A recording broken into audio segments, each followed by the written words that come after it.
श्री अफजल अंसारी जी। माननीय पीठासीन अध्यक्ष जी, आपने हमको वर्ष 2024-25 के लिए शिक्षा मंत्रालय के बजट में अनुदानों की मांगों पर चर्चा में भाग लेने का अवसर प्रदान किया। मैं इसके लिए आपका आभारी हूं। माननीय लोहिया जी ने कहा था कि निर्धन हो या धनवान, सबको शिक्षा मिले समान। आज ये दुख का विषय है कि शिक्षा विभाग ने अनुदानों के लिए जो अपने बजट में प्राविधान किया है, उसमें ये अफसोसनाक स्थिति है कि SC, ST और OBC के लिए जहां बजट में वृद्धि करने की आवश्यकता थी, वहां उनके लिए निर्धारित बजट में भारी कटौती की गई है। और इसी क्रम में डॉक्टर भीमराव अंबेडकर साहब फाउंडेशन, एक सेकंड अभय कुमार जी, इसका बजट जो पहले से ही बहुत कम था, इससे पहले मात्र 40 करोड़ रुपया। इससे पहले भी माननीय स्पीकर जी साहब ने बताया कि जब सदस्य बात करते हैं एक हाथ जेब में ना रखें। बहरहाल इस बार ये 40 करोड़ का भी जो बजट था, इसे घटा करके अब 30 करोड़ कर दिया गया। एक मानसिकता का पता चलता है। ये भी देखने की बात है कि इस बजट में अल्पसंख्यकों की शिक्षा के लिए उसमें भी पहले की तुलना में भारी कटौती की गई, जबकि उसमें व्यापक वृद्धि की आवश्यकता थी। बजट में SC, ST, OBC को जो मुफ्त कोचिंग के माध्यम से उनको शिक्षा के लिए सहूलियत प्रदान करने का जो बजट था, वो भी पहले से बहुत कम था। लेकिन अफसोस की बात है कि जो था 47 करोड़ रुपया, उसे भी घटा करके अब मात्र 35 करोड़ रुपया कर दिया गया। इस प्रकार अगर देखा जाए तो टॉप क्लास की एजुकेशन के क्षेत्र में भी SC, ST के लिए जो पहले 111 करोड़ रुपए का बजट में प्राविधान था, अब उसमें भी बड़ी कटौती कर दी गई है। मानवर, आपके माध्यम से हम दो पंक्ति की कविता के साथ अपना भाव, अपना विचार सदन में रखना चाहते हैं कि देवता मेरे आंगन में उतरेंगे कब, जिंदगी भर यही सोचता रह गया, और मेरे बच्चों ने उस चांद को छू लिया, जिंदगी भर जिसे पूछता रह गया। आज जब दुनिया शिक्षा के माध्यम से, टेक्नोलॉजी के माध्यम से, साइंस के माध्यम से अपनी उन्नति के शिखर पर पहुंच रही है,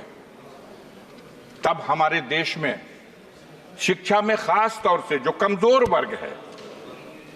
SC, ST है, OBC है, माइनॉरिटी के लोग हैं, इनके शिक्षा के प्रति जागरूक करने और बढ़ावा देने के उद्देश्य से बजट में बढ़ाकर प्राविधान किया जाना था, जिसमें बड़े पैमाने पर कटौती की गई। ये इस सरकार की दूषित मानसिकता का एक प्रमाण है। वैसे भी हमारे देश में विडंबना का विषय यह है कि दोहरी शिक्षा नीति लागू है। एक तरफ वो शिक्षा जो सरकारी स्कूलों के माध्यम से गांव में रहने वाले गरीबों के लिए उपलब्ध है, जहां आज भी हाथ में कटोरा और पीठ पर बोरा गरीब किसान का बच्चा स्कूलों में जाता है तो क से कबूतर, ख से खरहा और ग से गधा पढ़ाया जाता है। और दूसरी तरफ modern school, private school, Montessori school, इन स्कूलों में जो अंग्रेजी माध्यम से और आधुनिक ढंग से जो शिक्षा दी जाती है,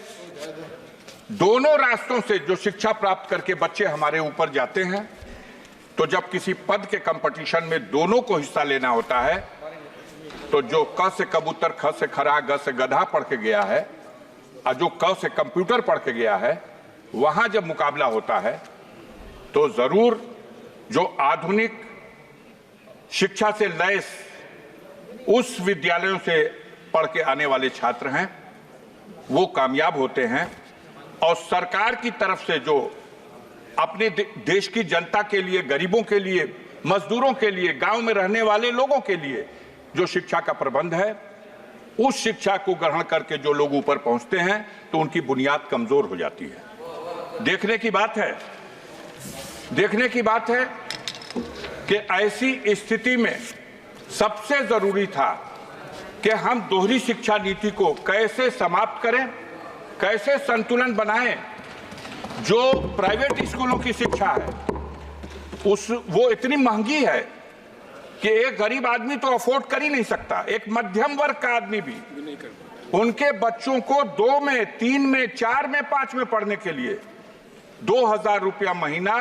5,000 रुपया महीना, 4,000 रुपया महीना, और बड़ी ऊंची शिक्षा ग्रहण करने के लिए तो कोई साधारण किसान, कोई गरीब, कोई गांव का आदमी अगर अपनी हैसियत को भी बेच दे तो वो अपने बच्चों को डॉक्टर नहीं बना सकता, अपने बच्चों को